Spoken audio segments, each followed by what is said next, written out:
Ahorita al terminar la exposición de la palabra, nos organizamos, como le decía, ahorita anotamos aquí ya para poder ver qué es lo que vamos a traer. Tenemos kermés este miércoles, entonces ya es este miércoles 23, no tenemos servicio. Y solamente un anuncio más, por ahí anda el botecito, ahí tenemos en la tiendita, está el botecito, mire, de los libros. Todavía estamos haciendo la ronchita para comprar libros. Si usted quiere dejar cualquier ofrenda ahí de su cambio, de cuando le den cambio, dejar un peso, de pesito en pesito se va llenando. Nosotros los varones, los que estamos en liderazgo, también estamos echándole ahí. Y no se crea, si hemos comprado varios libros y varios han sido de bendición. Hebreos 11, Hebreos capítulo 11, versículos 29, 30 y 31. Ya casi acabamos el capítulo 11, el capítulo de la fe. Nos queda muy poco. Dice así: por la fe pasaron el mar rojo como por tierra seca, e intentando los egipcios hacer lo mismo, fueron ahogados. Por la fe cayeron los muros de Jericó después de rodearlos 7 días. Por la fe Rahab, la ramera, no pereció juntamente con los desobedientes, habiendo recibido a los espías en paz. Con eso nos basta. Vamos a orar. Vamos a concentrarnos. No se deje distraer por nada ni por nadie. Ahorita es tiempo de concentrarnos para que la palabra llegue a lo más profundo de nuestro corazón. El mismo escritor de Hebreos dijo que esta palabra es viva y eficaz, más cortante que una espada de 2 filos. Llega hasta lo más profundo, discierne las intenciones, parte los tuétanos, la parte más íntima, más difícil de nuestro ser, la discierne la palabra y la cambia. Y eso es lo que rogamos el día de hoy, Señor, que tu palabra nos lleve a confiar, a agradecer, a conocerte, a vivir cada vez más conforme tú lo demandas, mi Dios, en tu escritura. Te rogamos, Espíritu Santo, que hables a nuestras vidas hoy y siempre. Lo rogamos en el nombre de Jesús, Señor y Dios nuestro, decimos amén, Dios. Nuestro autor ha tomado fragmentos de la vida de Moisés. Estamos hablando de capítulos 11 de Hebreos, ya llevamos los 11 capítulos de hecho, y nuestro autor se detuvo por un tiempo en la vida de Moisés. Ha tomado fragmentos, no toda su vida, para mostrar una maravillosa vida llena de fe. Aún desde antes de nacer, los padres de Moisés ya eran personas llenas de fe. Moisés, cuando creció y decidió sufrir con el pueblo de Dios antes que de disfrutar de los deleites temporales del pecado, mostró una gran fe. Todavía más cuando regresó a Egipto a liberar a su pueblo, aún y sabiendo que su vida corría peligro. Él desafió cara a cara al hombre más poderoso sobre la tierra en ese momento. En los tiempos en que Moisés vivió, el hombre más poderoso del planeta era el faraón. Era el que estaba en el imperio en turno, que era el imperio egipcio o el pueblo egipcio, y era un dios sobre la tierra. Su palabra era ley, pues Moisés fue y le plantó cara y lo confrontó para que dejara ir libre a su pueblo. Por si fuera poco esa medida de fe, llevó a sus compatriotas, casi 2 millones de personas, a celebrar la primera Pascua. Esto requirió demasiada fe. Oigan, vamos a matar un cordero y a untar las puertas con esa sangre. De esa manera nos vamos a salvar de que los primogénitos mueran. ¿Cómo? Sí, vamos a hacerlo. Así que, y ya sabemos, la Pascua representa la muerte de Cristo y ahora se celebra en la forma de la Santa Cena. Nuestro autor tiene un relato más de la vida de Moisés, pero al igual que cuando empezó con sus padres, hablaba de Moisés, pero más de sus padres. Ahora no solamente se trata de Moisés, sino de todo el pueblo de Israel que pasó por el Mar Rojo, una historia verídica que viene en Éxodo capítulo 14, ahorita vamos a ir para allá, no la vamos a leer toda, que no pocas veces ha sido tratada de denigrar por los escépticos y que marca un antes y un después en la historia del pueblo de Israel. Vamos a leerlo entonces, versículo 29. Por la fe pasaron el mar rojo como por tierra seca, e intentando hacer de egipcios lo mismo, fueron ahogados.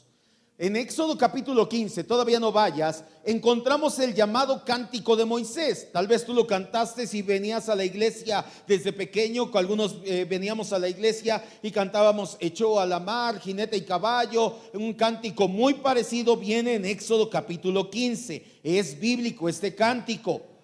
Estaba el pueblo de Israel lleno de gozo y de alegría, y por eso compusieron este cántico. No era para menos. La fe que habían tenido en el Señor había triunfado. Los israelitas veían hacia atrás las aguas del Mar Rojo y veían cómo el Señor los había salvado de los egipcios. Pero ¿qué sucedió realmente con el pueblo de Israel cuando cruzaron el Mar Rojo? En vez de actuar llenos de fe, la Biblia dice que tuvieron miedo. Éxodo 14, 11 y 12. Deje ahí su separador. Éxodo 14, 11 y 12. Vamos a concentrarnos. Ya comenzó la enseñanza.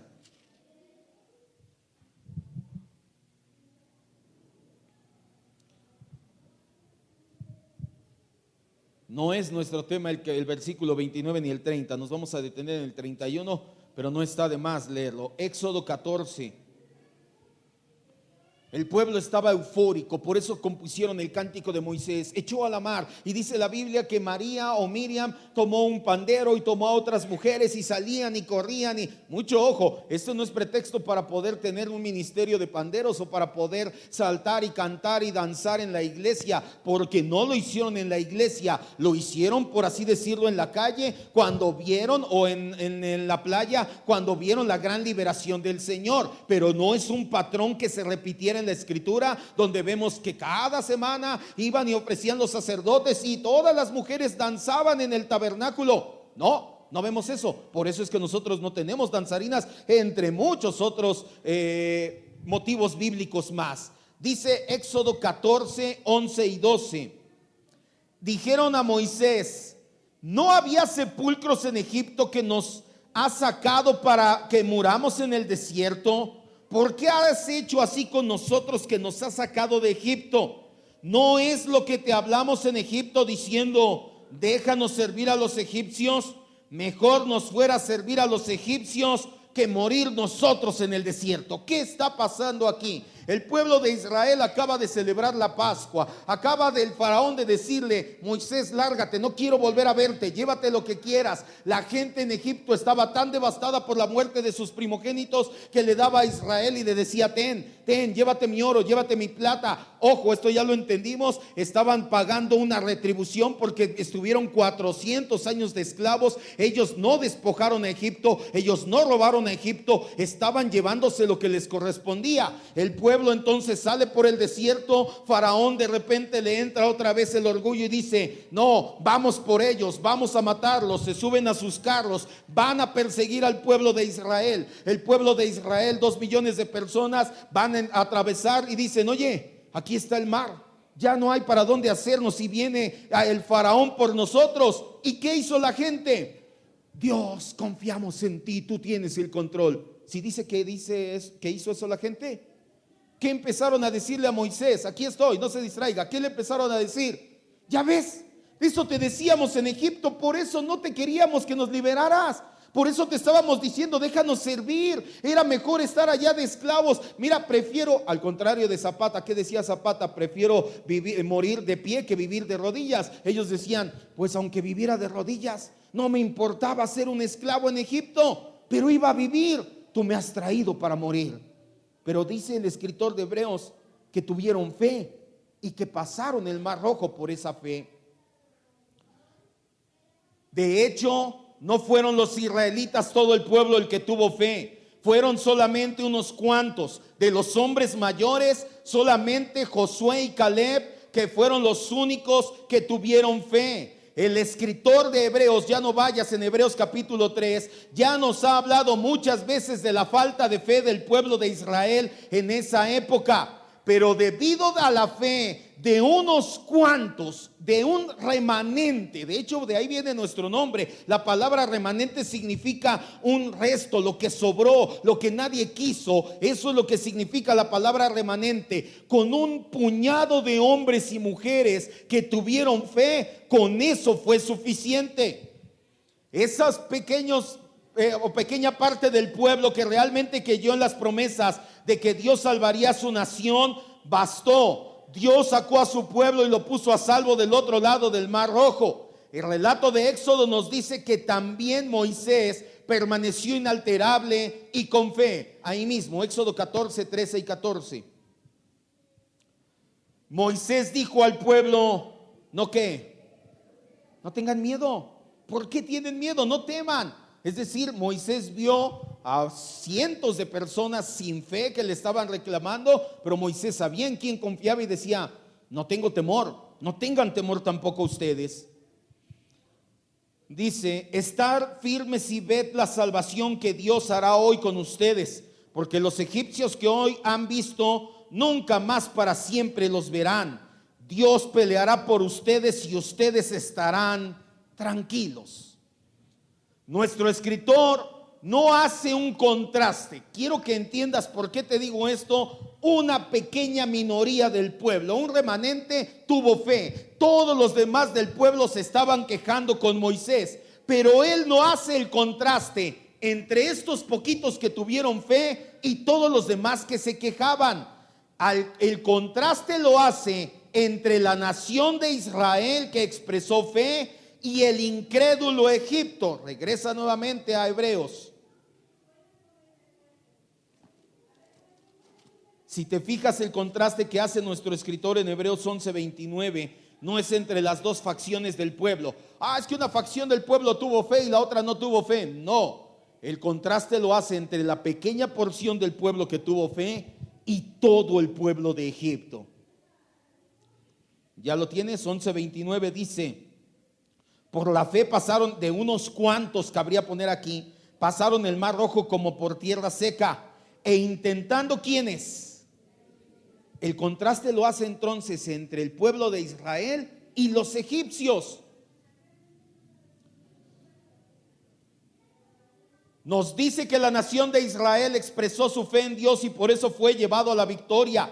El incrédulo rey de Egipto y su ejército, que permanecieron en las aguas del Mar Rojo, fueron ahogados ahí. Los israelitas escucharon las instrucciones de Moisés, vieron cómo se abría el Mar Rojo y cómo surgía un pasaje para pasar en seco por en medio del mar. Se percataron también que la columna de nube se había detenido detrás de ellos para parar al pueblo de Egipto y no los pudieran consumir. Una vez que terminaron de pasar, se quitó la columna de nube. Los egipcios trataron de hacer exactamente lo mismo, pero no les fue igual. El ejército egipcio pasó de noche, pasó a la oscuridad, siguió a los israelitas entrando en el mar, pero ellos, como no tenían fe, dice la Biblia, ya no vayas, en Éxodo 14:28, se ahogaron. Ellos entraron en el Mar Rojo, pero no tenían fe en el Dios de Israel. Cuando se dieron cuenta de que el Señor luchaba con el pueblo de Israel, ya era demasiado tarde. Pero no es el único hecho. Ahora nuestro autor sigue con el pueblo de Israel. Versículo 30. Dice: por la fe cayeron los muros de Jericó después de rodearlos por 7 días. Ahora el próximo hecho que nos relata es la caída de los muros de Jericó, y aquí es donde quiero que estemos. Esto sucedió 40 años después. Lo que nos está relatando nuestro autor con la caída, con el paso del Mar Rojo, pasan 40 años y el siguiente hecho que nos narra es la caída de los muros de Jericó. Cuando esa generación precisamente que no tuvo fe ya había muerto y la habían tomado el lugar de sus padres la siguiente generación. El pueblo que había salido de Egipto y que no confiaba en el Señor había muerto. El escritor de Hebreos pasa por alto deliberadamente 40 años de viaje del pueblo desde Egipto hasta Canaán. Él no tiene nada que bueno que hablar del pueblo, por eso los ignora a propósito. Continuamos entonces, dice: por la fe cayeron los muros de Jericó. Esta historia de la caída de Jericó es muy conocida. Viene en el libro de Josué, todavía no vamos para allá, capítulo 6. Yo creo que todos la hemos leído. De si no hay película como en El Príncipe de Egipto o alguna así, o al menos no sé si hay una película así más comercial. Tal vez sí haya una película, pero no tan comercial. Pero creo que todos hemos escuchado esta historia. Josué era el sucesor de Moisés. Él había recibido todas las promesas. No te preocupes, ya murió Moisés, pero aquí está Josué. Él va a entrar, esfuérzate, sé valiente y vas a conquistar la tierra. La Biblia dice que Josué llevó al pueblo de Israel a conquistar la primer ciudad, la primicia, que fue la ciudad de Jericó. Jericó estaba estratégicamente situada sobre el lado este de Canaán. Muchas tribus nómadas del desierto oriental cruzaban ocasionalmente el Jordán y trataban de invadir la tierra, pero la ciudad de Jericó, fuertemente amurallada y colmada de hombres poderosos, evitaba estas invasiones. Dado que tenía acceso a depósito de agua y comida, la gente de Jericó podía durar semanas y hasta meses encuartelada y no pasaba nada. Sin embargo, el pueblo de Israel había recibido una promesa. Josué 6:2.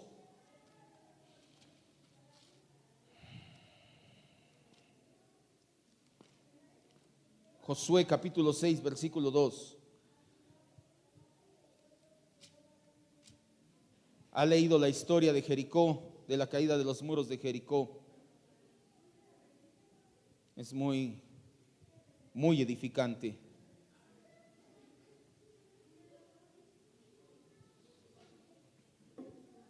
Josué capítulo 6, versículo 2. Desde el 1 dice: ahora Jericó estaba cerrada. ¿Qué dice?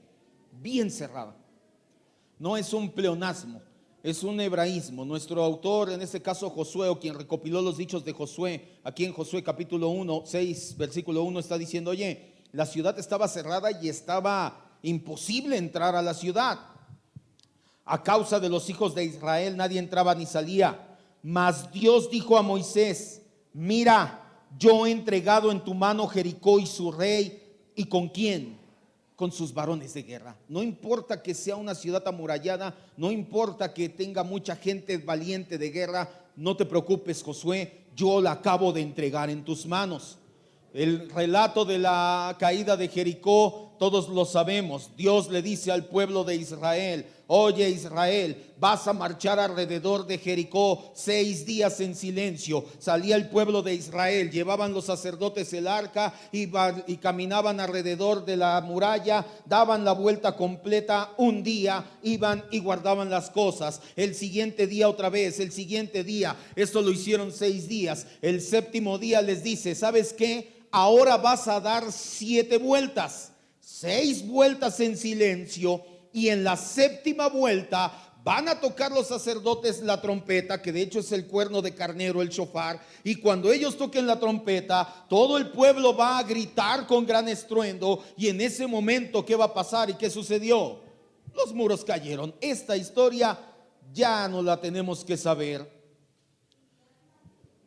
Más allá de los medios a través de los cuales Dios haya destruido Jericó, porque hay gente que dice: eso era muy fácil, Jericó estaba situada en una falla volcánica, había muchos terremotos. Sí, pero ¿cómo sabían que el séptimo día, cuando el pueblo gritara, iba a haber un terremoto que tirara esas murallas? Además, hay investigaciones arqueológicas, porque de hecho Jericó sí existió, está documentado que sí hay ruinas arqueológicas de esta ciudad, pero no solamente eso, los restos de los muros que se han encontrado mostraron que se derribaron hacia afuera. ¿Y eso qué tiene que ver, pastor? La gran mayoría de las veces cuando se acechaba una ciudad, ¿qué hacían? Atacaban la ciudad con catapultas, con lo que fuera, y ¿hacia dónde caían los muros? Pero Jericó, los muros, ¿hacia dónde cayeron? Como diciendo: no fue el pueblo, ¿fue quién? Fue Dios, exactamente.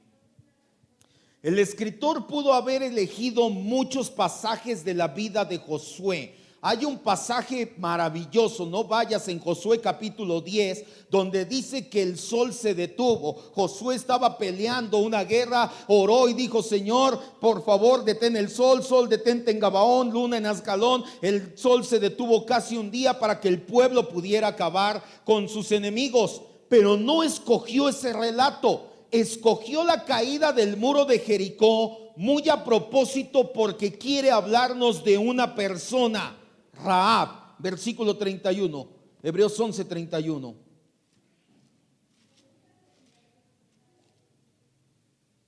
Deje ahí para regresar a Josué 6. Dice: por la fe Rahab, la ramera, no pereció juntamente con los desobedientes, habiendo recibido a los espías en paz. Tanto Santiago como el escritor de Hebreos llaman a Rahab abiertamente prostituta. Si usted se pregunta qué es una ramera, es una palabra para describir a una mujer que ofrece servicios sexuales a cambio de dinero. Prostituta. Santiago 2:25. Santiago 2:25. Nuestro escritor lo acaba de decir. Por la fe, Rahab la prostituta no se calla, todas sus letras la describe como era ella. Santiago 2:25, también Santiago la menciona así. Asimismo también Rahab, ¿qué dice? No fue justificada por obras cuando recibió a estos espías y los mandó por a los mensajeros y los mandó por otro camino. Mateo nos dice que figura en la genealogía de Jesús. Mateo 1:5.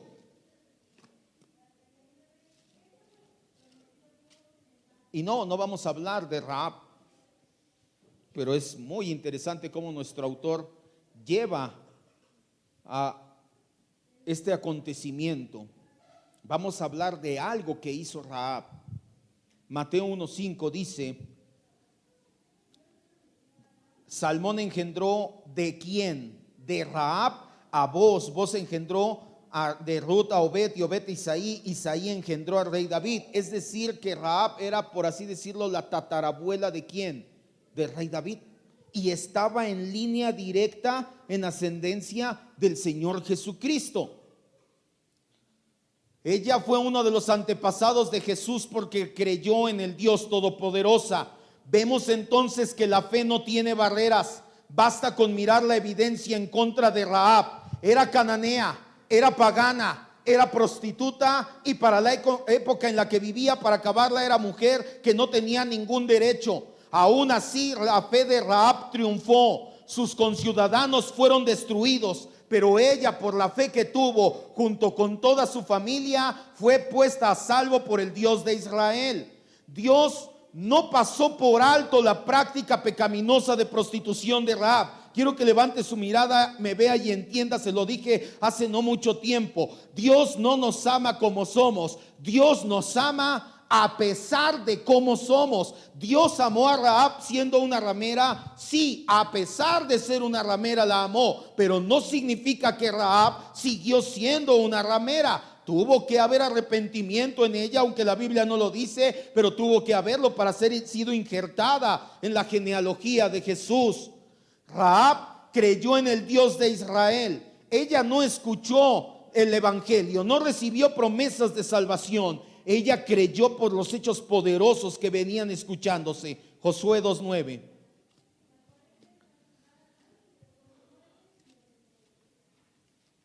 Josué 2:9. Y mire que podríamos hablar de Rahab como ramera y podría salir aquí todo un tema, pero ya lo hemos visto otras veces. A diferencia de este hombre insano, no le voy a decir nombre porque usted va a saber que hablo de Dante Gebel, entonces ¿para qué le digo? Que dice que la gracia de Dios es como una prostituta porque, no sé ni por qué lo diga, pero realmente es una insanidad mental. No, los que somos como una prostituta somos nosotros, la iglesia, los cristianos, los creyentes. ¿Por qué? Porque esto ya se lo he enseñado muchas veces. De hecho lo vemos con Rahab y lo vemos una y otra vez en la escritura, con Mefiboset, con varios personajes bíblicos, que no solamente Dios lo perdonó, no solamente Dios nos perdonó, sino que nos llevó a vivir en el palacio. Y esto se lo he dicho muchas veces. ¿Ha visto esas? O bueno, tal vez no, porque aquí no vemos telenovelas, pero tal vez tiene algún compañero en el trabajo que sí ve telenovelas y que le ha contado la de María la del barrio, Marimar y todas esas, donde era la pobrecita que no tenía nada y después se casó con el millonario y fue llevada a vivir al palacio. Pues esa es la vida de nosotros los creyentes. Éramos como una prostituta, pero no solamente nos perdonaron nuestros pecados, el Señor Jesucristo nos llevó a su mesa, nos limpió, nos cambió, nos puso una nueva vestidura y nos dijo: ahora vas a vivir conmigo en el palacio, puedes comer aquí junto conmigo. Así que, pero esa no es la enseñanza del día de hoy, pero sí quedaría, ¿verdad? Josué 2 del 9 al 11 dice, esta es Rahab hablando con los espías: sé que Dios les ha dado esta tierra porque el temor de ustedes ha caído sobre nosotros y todos los moradores del país ya han desmayado por causa de ustedes. porque hemos oído que el Señor hizo secar las aguas del Mar Rojo delante de ustedes cuando, fíjate, habían pasado 40 años y todavía la fama de Dios seguía intacta. Cuando salieron de Egipto, y lo que han hecho a los dos reyes de los amorreos que están al otro lado de Sehón, y a Og, rey, de los cuales ya han destruido. Oyendo esto, ha desmayado nuestro corazón, ni ha quedado más aliento en hombre por causa de ustedes, porque el Señor su Dios es Dios arriba en los cielos y abajo en la tierra. Una mujer que escuchó las grandezas de Dios y dijo: yo voy a confiar en ese Dios, porque ese Dios sí es el Dios todopoderoso. El escritor de Hebreos nos dice que por la fe Rahab fue salvada y no pereció con los desobedientes. Ya no vayas, eso viene en el versículo 31. Cuando habla de los desobedientes, el escritor lo que hace es colocar a los habitantes de Jericó al mismo nivel que el pueblo de Israel, que fue desierto y fue rebelde y pereció en el desierto. Debemos de saber siempre que la incredulidad desemboca en desobediencia. Por eso es necesario tener fe para poder obedecer. Rahab creyó y le dio la bienvenida a los espías en su hogar. Ahí mismo, Josué 2, pero 14 al 21. Quiero que veas lo que pasó. Ya vimos que se cayeron los muros y que fue salvada Rahab. ¿Cómo? Ellos le respondieron: nuestra vida será por la tuya, si no denunciares este asunto nuestro, y cuando el Señor nos haya dado la tierra, nosotros haremos contigo misericordia y verdad. Estaban haciendo un pacto con Rahab. Oye, ya la gente nos está queriendo atrapar. Si tú nos escondes y nos salvas, te prometo que vas a salvarte.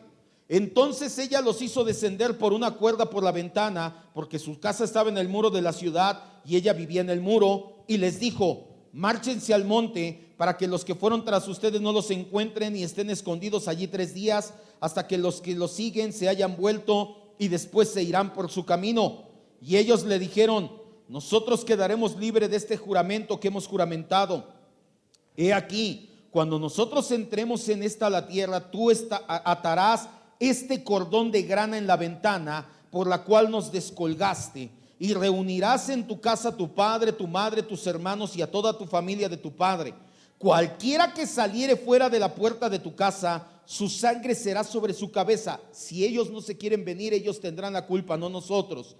Dice: nosotros sin culpa, mas cualquiera que estuviere en casa contigo, su sangre será sobre nuestra cabeza si mano alguna lo tocare. Mas, y si tú denunciares este nuestro asunto, nosotros quedaremos libres de este juramento que nos has juramentado. Ella respondió: sea así como han dicho. Los despidió, se fueron, y ató el cordón de grana en la ventana. Lo que llama la atención en este relato, y lo que quiero que nos enfoquemos de Rahab y los espías, es la señal de salvación, un cordón de grana como signo de que en esa casa habría paz. Algo muy parecido a lo que hicieron los israelitas 40 años antes en la primera Pascua. Pusieron una señal en sus puertas. En este caso fue la sangre del cordero la que era la señal. En el caso de Rahab era un cordón de grana. La grana era un hilo de lana que se sacaba de un insecto llamado cochinilla. Yo no sé si sean las mismas cochinillas que vemos aquí, no creo, porque cuando las aplastabas, las cochinillas allá en Medio Oriente, salía como sangre, un líquido rojo. Y lo que hacían, imagínate, para teñir una playera roja, cuántas cochinillas no tenían que aplastar para que saliera suficiente tinta y meter una playera ahí. Pues esto es lo que hicieron: metieron ahí un hilo de lana y fue el que ataron en la ventana. Así como la sangre en la puerta y como el cordón fue una marca distintiva, fueron una especie de sello, separaban a unos de otros. En el caso de Rahab, los que recibirían perdón, ella y su familia, de los demás habitantes del Señor. Es algo que todavía hace el Señor hasta la fecha. Nos separa por medio de un sello. Segunda de Corintios 1:22, Efesios 1:13, Efesios 4:30. Este sí es nuestro tema. Ya tenía muchas ganas de hablar de esto desde hace mucho. Decía, ¿de qué hablamos? ¿De la prostituta o del cordón? Vamos a hablar del sello mejor.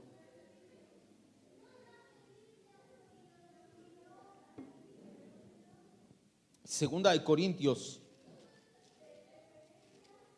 1:22.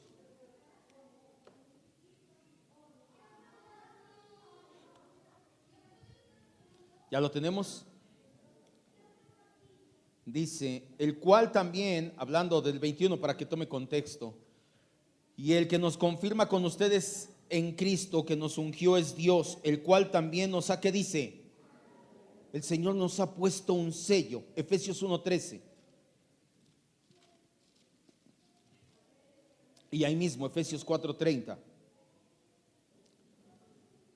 En Él también ustedes, en Cristo también ustedes, habiendo oído la palabra de verdad, el evangelio de su salvación, y habiendo creído en Él, fueron, ¿qué dice? Sellados con el Espíritu. Ahí mismo, Efesios 4:30. Y no contristes al Espíritu Santo de Dios, con el cual fueron, ¿qué dice? Sellados para el día de la redención. Esto era de esperarse, ya que la sangre de Cristo deja 3 sellos, 3 señales o una señal triple en el ser humano. La primera, la señal interna. Si tú eres una persona sellada por el Espíritu Santo, el sello es triple. Vas a tener la señal interna. Se trata de la limpieza interior, de corazón. Escucha bien, nuestro pasado para Dios ya desapareció. Tal vez tú te acuerdas de él, pero Dios ya no. No necesitamos andar removiendo el ayer, ni pedir perdón permanentemente por el mismo pecado, por más que nos duela. Mejor apártate de él. Dios ya lo borró de su mente. Sin embargo, esto no significa que ya somos cristianos espiritualmente perfectos, sino que poco a poco, en la medida que nos alimentamos, el Espíritu Santo nos va a ir llevando progresivamente a ser como Cristo. La segunda marca, la señal externa. Esta está tipificada en el Antiguo Testamento. Ya la vemos en el libro de Éxodo con la Pascua, la vemos en el libro de Josué con Rahab, pero también la vemos, acompáñame, en Levítico 8.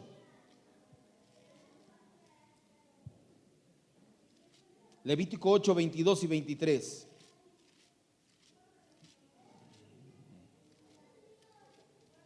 La primer señal, la señal interna, y estas dos podríamos decir que son la faceta interna y externa de la fe. La que me interesa más es la tercera señal.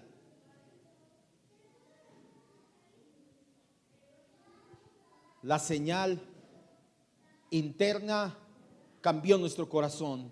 La señal externa la vemos tipificada con la Pascua, la vemos tipificada con el cordón de grana, la vemos tipificada aquí en Levítico 8, 22 y 23, que dice: después hizo que trajeran el otro carnero, el carnero de las consagraciones, y Aarón y sus hijos pusieron sus manos en la cabeza del carnero y lo degolló Moisés. Y tomó Moisés de la sangre y puso en el lóbulo de la oreja derecha de Aarón, sobre el dedo pulgar de su mano derecha y sobre el dedo pulgar de su pie derecho.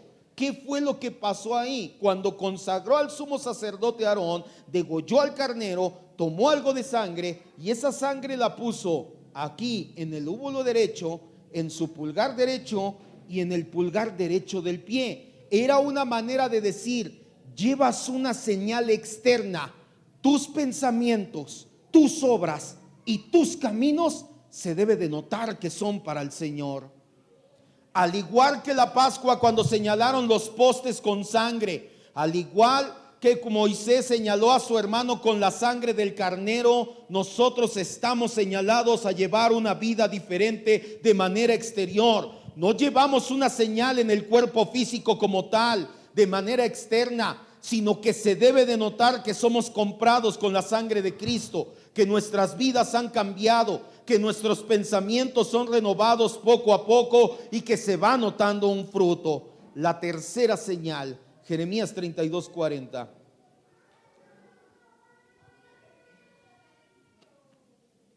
Jeremías 32:40.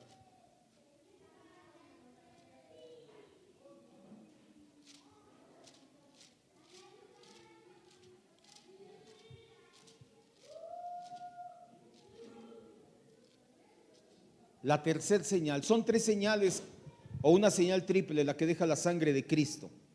La señal interna cambió nuestro corazón, la señal externa se debe de notar en nuestras vidas. Y esta última, la señal eterna, La señal de la sangre de Jesús sobre nosotros, sus hijos, esa prueba del tiempo permanece para siempre, no se va a quitar jamás. Cuando una persona es marcada con la sangre del Cordero, vaya como vaya su vida, haga lo que haga, piense lo que piense, jamás le será quitada esa señal, porque esa es una señal eterna. Jeremías 32:40 dice: y haré con ellos pacto, ¿qué dice? Que no me volveré atrás de hacerles el bien, y pondré mi temor en el corazón de ellos para que no se aparten de mí. Una cita más, acompáñame a Romanos 8:29. Ángel, ayúdame allá arriba, por favor. Despacito, quedito, nada más.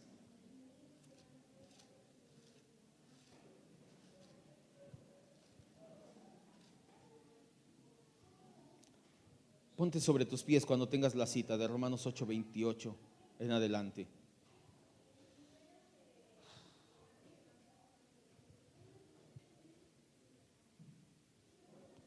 Romanos 8 del 28 hasta el final del capítulo. Sígueme con tu vista. Pablo entendía perfectamente la señal eterna y por eso escribió esto, y ahorita te voy a decir por qué Pablo entendía que la marca del Espíritu Santo, el sello que Dios pone sobre los suyos, no se va a quitar jamás. Sabemos que los que aman a Dios, todas las cosas les ayudan a bien, a los que conforme a su propósito son llamados, porque a los que antes conoció también los predestinó para que fueran hechos conforme a la imagen de su Hijo, para que Cristo sea el primogénito de muchos hermanos. Y a los que predestinó los llamó, y a los que llamó justificó, y a los que justificó también los glorificó. ¿Qué pues diremos a esto? Si Dios es por nosotros, ¿quién contra nosotros?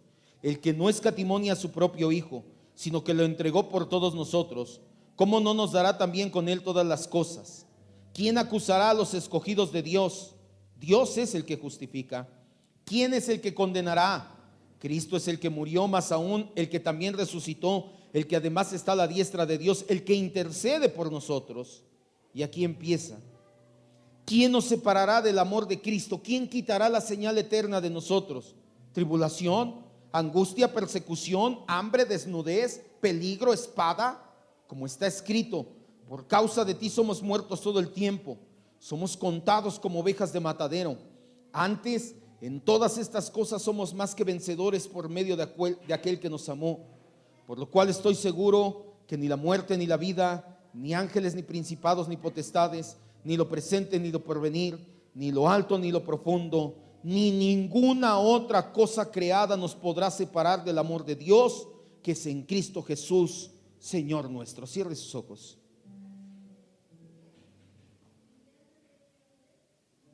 Pablo dice: por lo cual estoy seguro. Pablo tiene una certeza tremenda de que la señal es eterna, no solamente en él. Pablo le está escribiendo una carta, de hecho, a cristianos que ni siquiera ha visto en cara a cara, y les dice: yo tengo una seguridad para con todos los que creemos en Cristo. Su seguridad se basa en 3 puntos. El primero, conocía perfectamente el plan de Dios y lo describe. Nos llamó, nos justificó, nos santificó, nos glorificó. Él tiene un plan y los 100 que conoció son los 100 que va a glorificar. Así que estoy seguro que la señal es eterna. Él conocía perfectamente a la persona de Dios. Se lo pasó escribiéndolo los primeros capítulos del libro y les dijo: Dios es un Dios creador, todo mundo lo ha visto, todo mundo lo conoce, no tienen excusa. Así que Pablo comprendía quién era ese Dios poderoso que no podían quitarnos del hueco de su mano. Y el tercero, él conocía perfectamente el poder de Dios.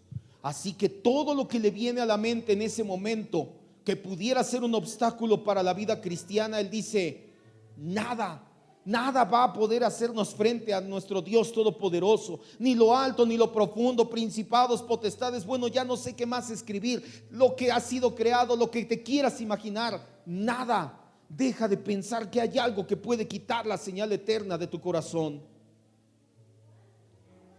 Pablo entendía tan perfectamente. Sigue ahí con tus ojos cerrados. Quiero leerte la última cita, ya no la busques para que puedas seguir concentrado. Que tiempo después les escribe a los filipenses y les dice: estoy persuadido de esto, que el que comenzó en ustedes la buena obra, la perfeccionará hasta el día de Jesucristo. Pablo lo entendía a la perfección. Él sabía que si Dios te eligió, que si ya empezó la obra contigo, Dios no te va a dejar hasta terminar la obra en tu corazón. Dios se las va a arreglar. A veces no lo entiendes, a veces no lo ves trabajando, a veces no lo sientes, pero Dios está ahí haciendo la obra en ti y en mí. Deja de pensar que todos los cambios van a ser radicales y maravillosos. Muchas veces nos va llevando poco a poco, a poquito. Pero lo que quiero que entiendas es que la señal es eterna. Nada ni nadie puede quitar el sello que Dios puso en sus elegidos. Dios nos selló con su Espíritu Santo. De hecho, te hablé de esto un poco cuando hablamos acerca de la marca de la bestia. Ya te dije, la marca de la bestia no es un chip ni tantas cosas. Habla acerca de que se la ponen en la mano y en la frente, porque habla de la cosmovisión y los hechos de la gente que está sin Cristo. Pero el sello que nosotros llevamos, lo llevamos en el corazón, una vida transformada y renovada para con el Señor.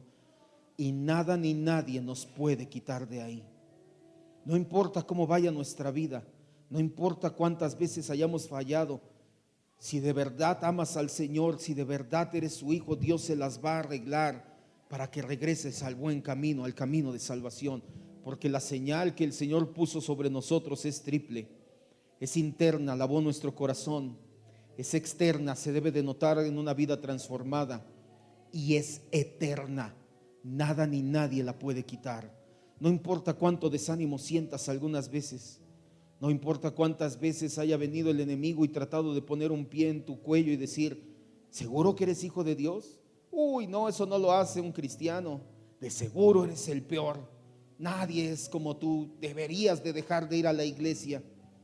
Cada vez que el enemigo venga a poner ese pie en tu cuello, recuérdale que lo que Dios hace lo termina, lo que Dios comienza lo termina.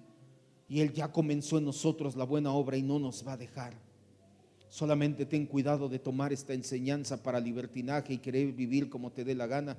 Porque entonces, si lo vamos a ver ya un poco más adelante en Hebreos 12, el Señor a los que ama, disciplina. Así que si tú piensas que esta es una enseñanza para vivir en libertinaje, no te sorprenda que después el Señor te llame a una fuerte disciplina para que regreses a redil. Si la vida cristiana dependiera de alguien más que no fuera de Dios, sería imposible para nosotros seguir en el camino. Pero como depende de Dios, por eso podemos estar seguros que lo que Él comenzó lo va a terminar. La enseñanza de la señal eterna no nos dice que todos los que estamos en la iglesia, o que decimos que somos cristianos, o que decimos que somos salvos, iremos al cielo. Lo que nos dice es que aquellos que verdaderamente fuimos santos, que somos sellados por el Señor, que además tenemos las otras dos señales, la interna, creer en el Evangelio, y la externa, nos arrepentimos de nuestros pecados, esos somos los que seremos guardados en el hueco de su mano del Señor. Vamos a terminar. Sigue con tus ojos cerrados y agradécele, porque no importa cómo esté nuestra vida, no importa cómo vayamos, no importa cómo te sientas, Dios es bueno y no permitirá nunca que seamos arrancados del hueco de su mano. Sientas a Dios o no sientas a Dios trabajando en tu vida, Él está ahí haciéndolo, porque Él no está sujeto a nuestros sentimientos y emociones. Él es fiel, Él prometió y Él hará. Bendito Dios, te agradecemos en esta tarde por esta palabra que hablas a nuestras vidas, que sea de consuelo para aquellos que necesitan ser consolados. Que comprendan, mi Dios, que aunque fallamos, porque todos fallamos muchas veces, no significa que nos has desechado y que ya no nos amas y que nos darás la espalda. Al contrario, esta enseñanza nos enseña, vaya la redundancia, que cuantas veces fallamos, tú nos perdonas y nos recibes, mi Dios. No significa que te agrade ese tipo de vida, no significa que nos vas a dejar seguir viviendo así. Esta enseñanza nos muestra que tú nos tienes siempre bajo cuidado y que tú ya comenzaste la obra en nuestra vida y que no nos vas a dejar hasta que no la termines. Y te agradecemos, mi Dios, porque si algo anhelamos es reflejar a Cristo. Si algo hemos enseñado en esta congregación, y yo deseo que mis hermanos entiendan y anhelen por sobre todas las cosas, es reflejar a Cristo. Que se note cada día más que somos creyentes, que la gente no nos diga cristianos porque decimos ser cristianos o porque venimos a una iglesia cristiana, sino porque ven a Cristo en nosotros, porque tú ya empezaste la buena obra y tú no vas a descansar hasta terminarla. Tenemos la garantía de esa señal eterna. Tú tienes un plan, tú eres un Dios que no miente y tú eres un Dios de poder infinito, así que no hay nada que estorbe para que cumplas tu plan perfecto en nosotros. Ahora termina solamente tú diciéndole: sí, Señor, cumple tu plan en mi vida con tus propias palabras. Díselo: Señor, termina tu plan, tu obra en mi vida. Nada ni nadie te puede estorbar, ni el enemigo, ni mi carne, ni el mundo. Nada ni nadie podrá estorbar lo que ya comenzaste, mi Dios. Y si algo en este momento está haciendo sombra, está distrayéndome de mi propósito, quiero pedirte algo, mi Dios, que lo quites primeramente de mi vida y de la vida de mis hermanos, para que pongamos nuestra mirada solamente en Cristo.